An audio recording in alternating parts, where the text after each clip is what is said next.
knock at your door and I'm serving like pizza. I got that ice, Italian Ritz. Bitch, I'm a family man like I'm P. These niggas be shortstops. Derek Jeter, knock a nigga out like I'm Vegeta. Yo, what's good, YouTube? It's your boy Ron back with another YouTube video for y'all today, man. And listen, man.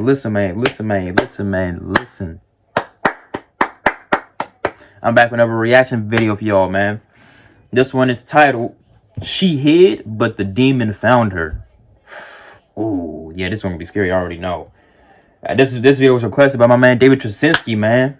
Appreciate you, bro. Keep sending vids my way, you know what I'm saying? The rest of y'all, vids y'all want me to react to, keep beating me up in the head with the videos, you know what I'm saying? Keep beating me in the head. Keep beating me in the head with the videos, you know what I'm saying? Because I'm going to get them done. I promise y'all that. But look, before we get into this video, make sure y'all like, comment, subscribe, and hit that bell for post notifications. Get notified when I post them, you know what I'm saying? Follow my IG and Snapchat, the intro and outro. Follow my IG down below in the description. It's also there along this original video. So go show Mr. Baldwin some love, man. But look. I need more. I need more. This man already got millions, you know what I'm saying? If his subscriber count stopped right there, capped right there, he'll be straight. I need my piece of the pie. That's all I'm saying. I need my piece of the pie, you know what I'm saying? I want it, you know what I'm saying? Because right now, I'm on the outside looking in the house of YouTube, you know what I'm saying? I'm trying to get inside the house, get my foot in the door, and take a sit at the table and get a slice of that pie, you know what I'm saying?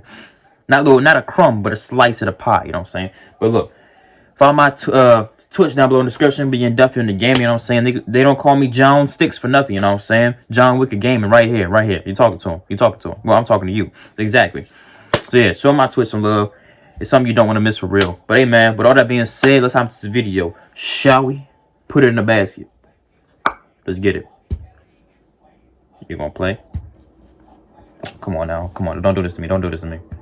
There is one absolutely horrifying part of today's story. It's the part where Angela is under the bed. And believe me, when you get to that part in the story, you'll know what I'm talking about. But before we get into today's story, if you're a fan of the strange, dark, and mysterious delivered in story format, then you've come to the right place, because that's all I do, and I upload 3, 4, even 5 times every week. And so if that's of interest to you, then the next time the like button asks you to go get them a regular iced coffee, I want you to go to Starbucks and order a regular iced coffee, but with light ice. Then hand that sucker over to the fool that is the like button. Also, please subscribe to my channel and turn on all notifications so you don't miss any of my weekly uploads. Alright, let's get into today's story.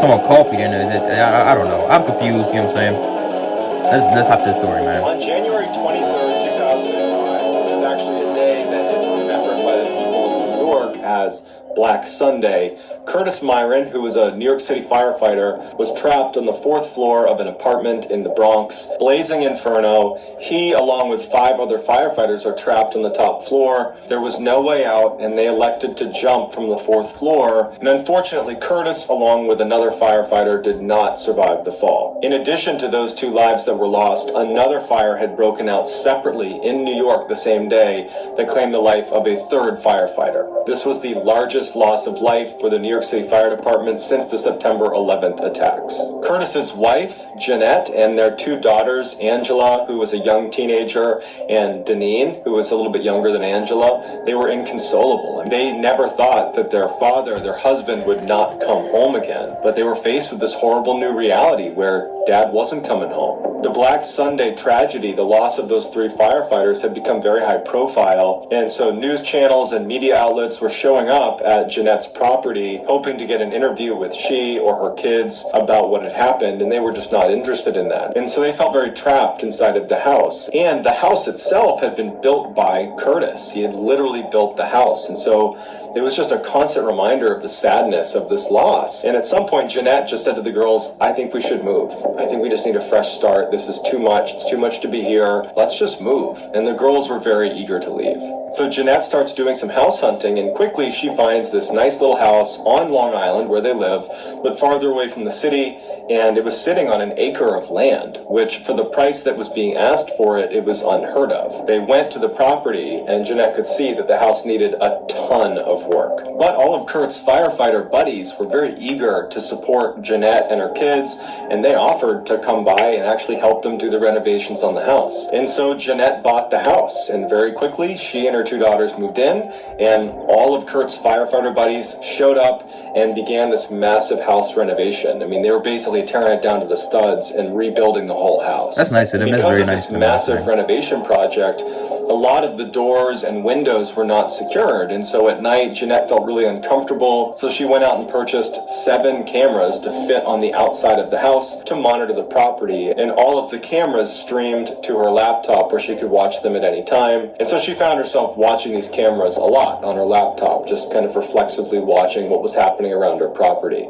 And so one night, Jeanette's at her house, her kids are upstairs, and she's got her laptop open, and she's watching these feeds from the 7 different cameras, and she admitted that it was just kind of fun to watch the cameras. It felt, kind of cool to see what was going on outside, but from the safety of your home. And she was watching one particular feed that was showing the edge of her property where there was this big forest that basically butted up against their property, where there was a swing set in their driveway. I see where this is going. She was looking out at this big open front yard of theirs, and from the tree line she watched a figure emerge it looked like a man in a cloak, walk up to their driveway and walk a little ways down the driveway before stopping and staring up at the house. Jeanette was so caught off guard by what she was seeing that she didn't do anything. She just stood there watching this figure. And as soon as the figure had gotten there and was watching the house, it turned back around and walked back into the woods and vanished. It was late. Jeanette didn't know what she'd even seen. The cameras were not super HD, so she thought it must have been an animal or it was just an anomaly of the camera itself. No. So at the same time that Jeanette is looking at her laptop and she's trying to make sense of this figure she's seen,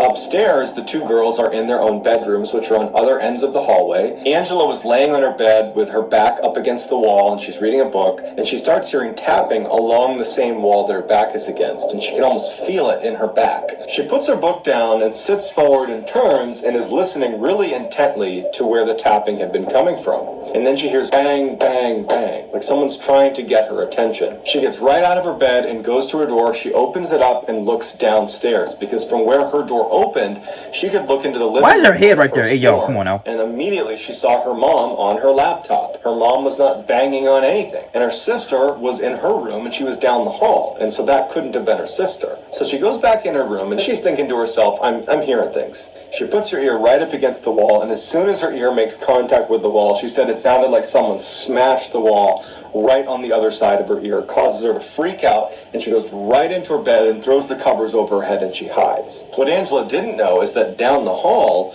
her younger sister, Deneen, had heard tapping as well, but her tapping sounds were not coming from the wall, they were coming from the door. And she thought her mom had come upstairs to see what she was doing, so she got up, walked to the door, opened it up, and there was nothing. She did the same thing that Angela did and poked her head down and saw her mom sitting on the couch. She looked down the hall and she saw that Angela's door was closed. It wasn't Angela. So she shuts the door, and as soon as it shuts, she hears 3 distinct taps on the door. She opens it up again, there's no one there. She too runs into her bed and jumps under the covers. The girls would say in interviews that the tapping sounds continued periodically throughout most of the night, but at some point they both managed to fall asleep under the covers. The next morning the girls go downstairs, and they're in the kitchen, and they tell each other what they had heard the night before. Then they both start feeding off of each other because they both had this experience and didn't realize it. Angela would say to Deneen, yeah, I heard these tapping sounds.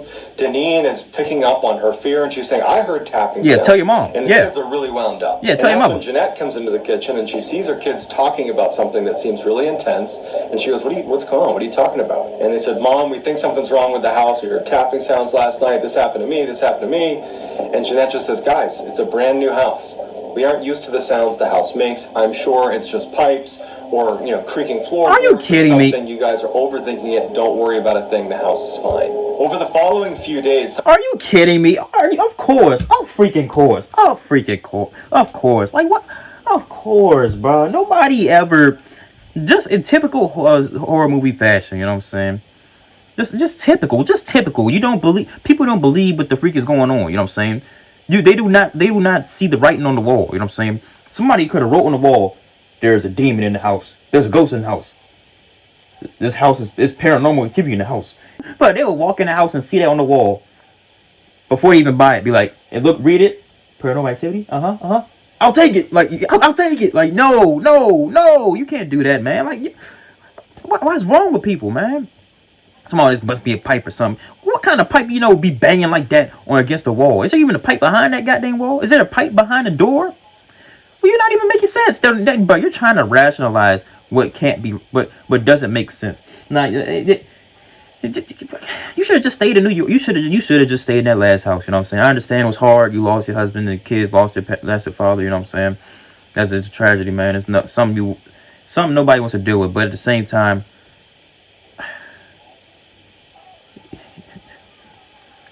you should just stay in that last house.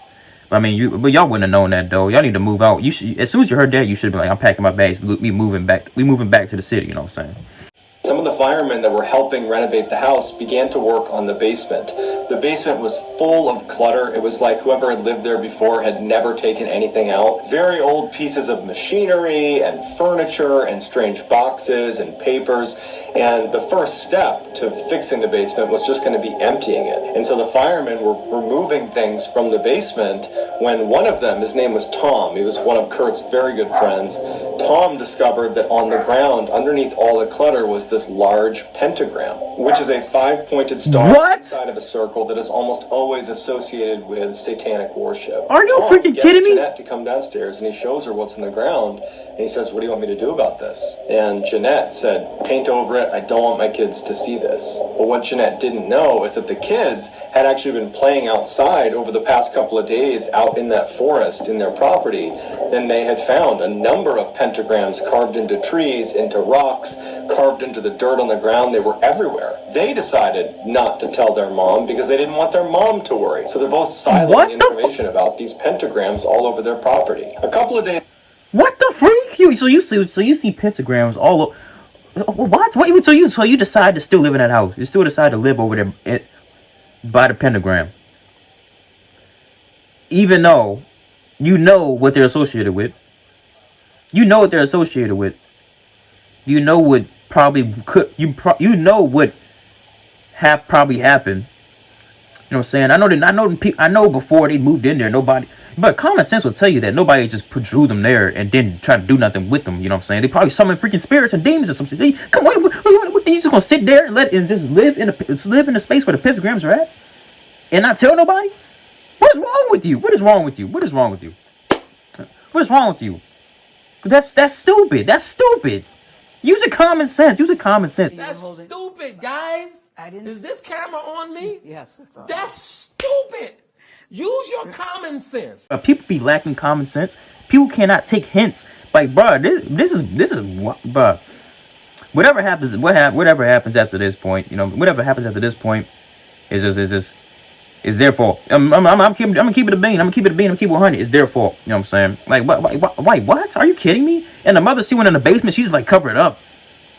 You want to live in the same house as a pentagram, even though you try to paint over it? Like, what is that even?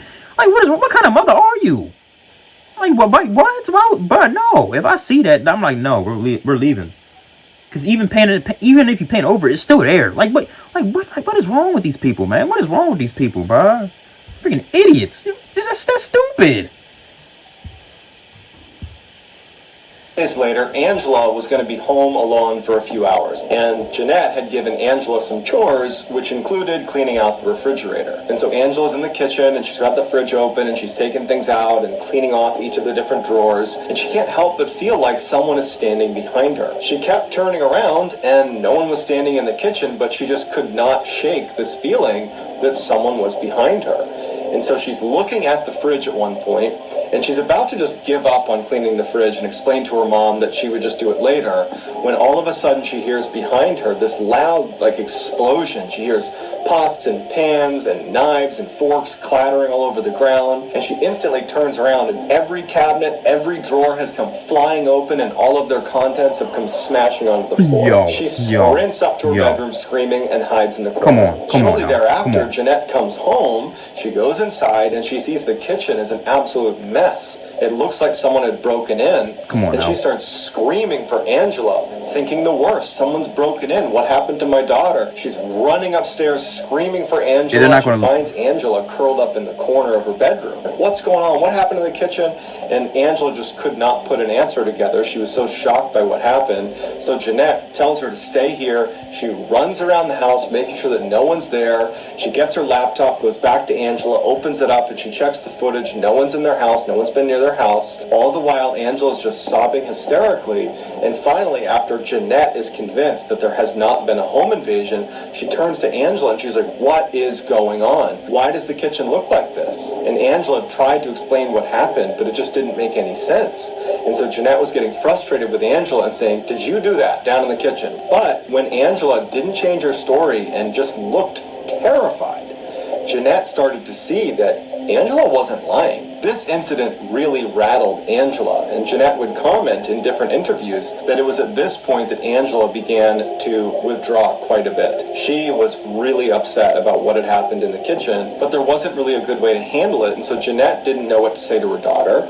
Angela didn't know how to talk about it, and so it was just this awful cloud in their life that they had this really intense thing happen, but there's just no explanation for it. A couple of days after the kitchen incident, and the crew that had been clearing out the basement got to the point where they were ready to actually start tearing down drywall. And so as they start demoing the walls, they find hidden in the walls a journal. And this is very old-looking journal with some lace wrapped around it. And one of the firemen gives it to Jeanette and just says, hey, I thought you might want to look at this. I don't know what to make of it, but it was in your wall. Jeanette opened it up and she began flipping through it, and she saw a date that was 1927, and she knew that was actually the date that this house was actually built. It seemed like this was a journal written by someone named Christina, who seemed fairly young. And as she's flipping through this journal, it really starts to take a dark turn when she sees diagrams of these ritualistic sacrifices of animals and of people that apparently were taking place in this house, because the diagram clearly indicated that it was happening in the basement. And even weirder is there was this room that they didn't know what it was for in the basement that was underneath the stairs,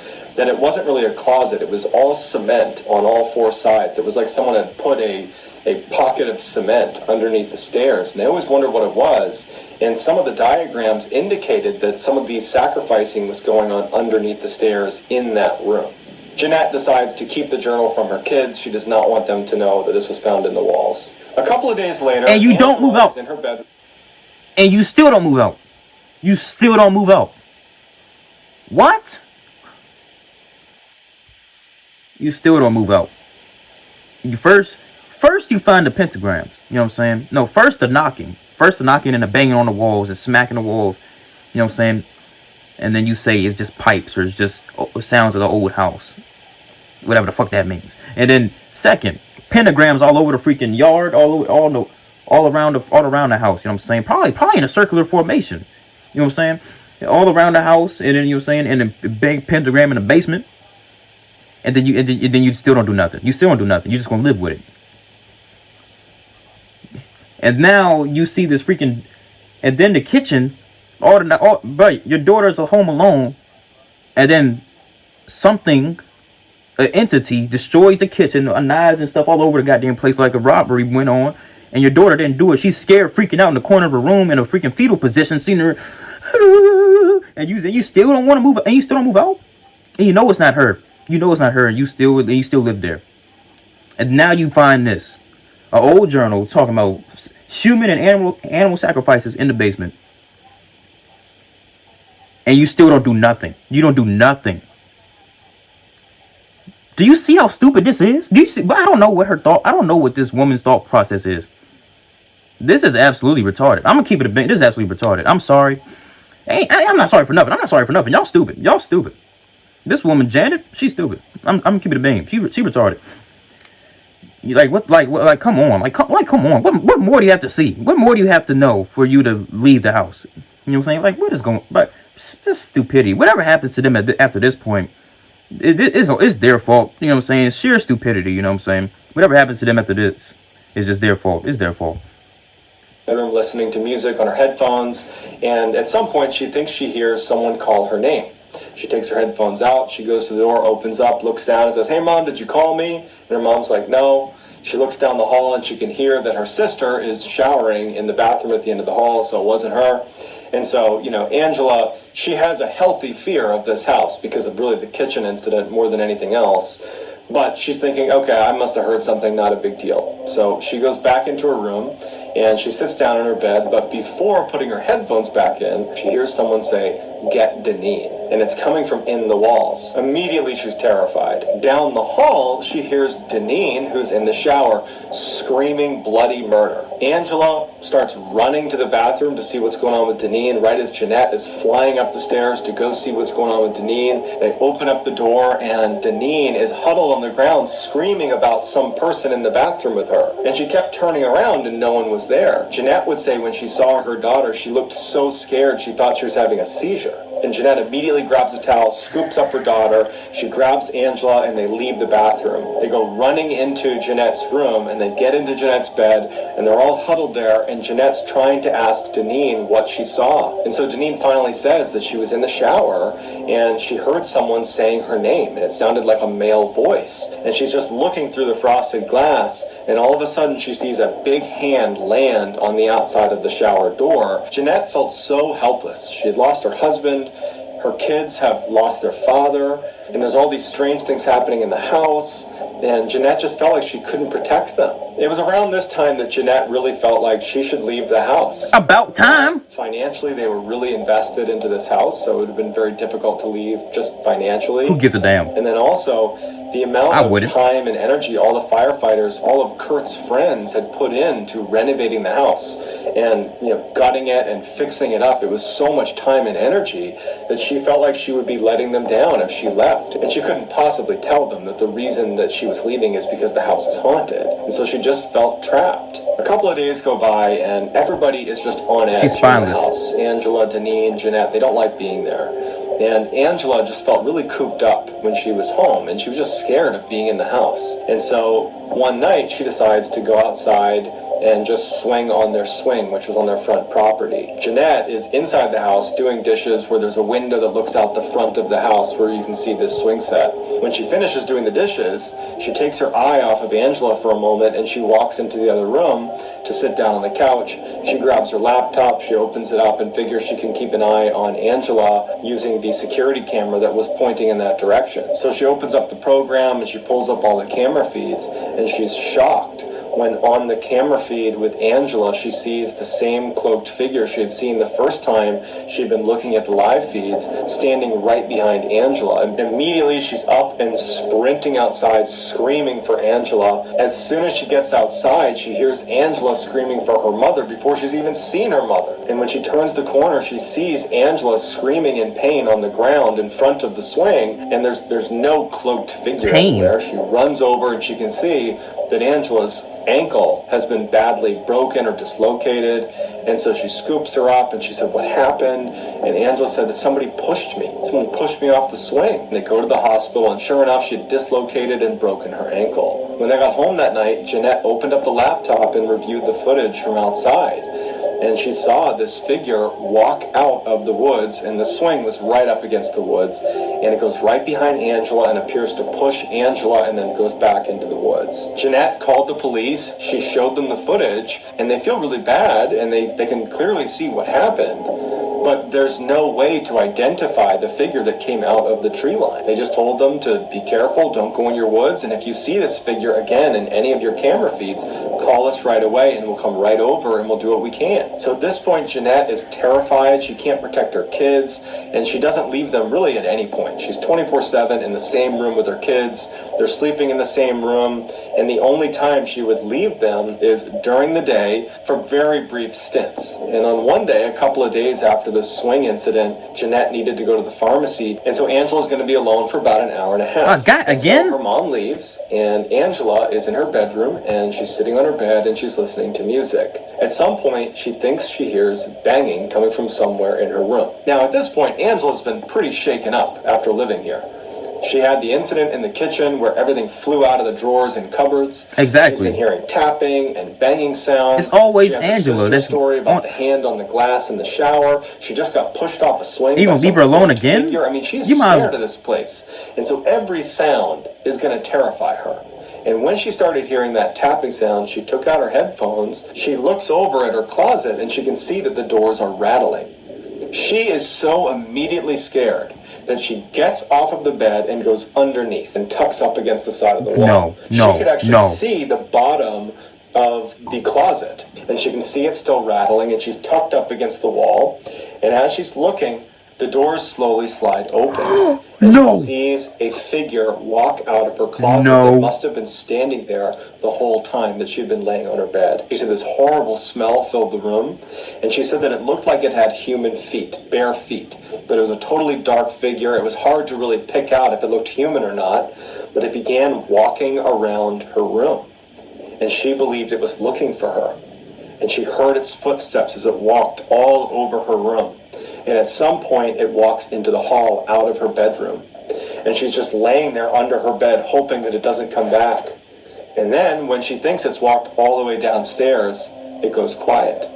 And then she hears it running up the stairs, running into her bedroom, runs right in front of the bed. Its feet are aimed right at her. It climbs onto her bed. She can hear the springs condensing right above her. And she's looking out wide-eyed, holding her mouth. And all of a sudden, its head appears looking down directly at her. And it's this dark face, sunken eyes. It looks like its skin is rotting off of its head. And it's just staring at her upside down, looking directly at her. At this point, she screams, and the figure goes back up onto the bed, and now it's sitting right above her. She's screaming uncontrollably, and then she hears it get off the bed, but she doesn't know where it went in the room. And so for the next 45 minutes, she lays there expecting this thing to come back. It knows where she is. It knows she's under the bed. And she can hear it occasionally running around the house. She can just smell this horrible smell. And at some point, she hears her mom's car outside, and she starts screaming for her mother. Her mother must have heard her because she comes bombing into the house. She runs up the stairs. She's screaming for Angela. Angela's screaming for her mom. And then she finally finds Angela under the bed. She pulls her out, and she holds her, and she's trying to figure out what's going on. And Angela's saying that he's in the house. He's in the house. He's in the house. I don't know what it is. He came out of my closet. Jeanette runs all through the house looking for anything or anyone in the house. There's nothing. It's gone. At this point, Jeanette is at her wit's end. She doesn't know what to do, so she takes Angela, she gets in the car, they drive to where Deneen is. Deneen was with a friend at the time. They get Deneen, so the three of them are together now, and they drive to Jeanette's parents' house. And while they're there, Jeanette calls a paranormal investigator, and she says, I need your help. I need help to get rid of what's going on in my house. And so she gets in touch with this woman named Liz, who offers to do a cleansing of the house. And after the cleansing was done, Jeanette would say that it appeared that everything stopped in the house. And somewhat unbelievably, Jeanette and Angela and Deneen decided to stay in the house where this demon was. That they felt confident that the cleansing had gotten rid of it, and to this day, they still live there. If it was me, I would have been out of that house and never gone back. So I'd love to get your reaction to this story. Do you think there was some paranormal entity that was haunting them in the house? Or do you think this is just a product of extreme grief and anxiety as a result of the death of their husband and father? Or is it something else?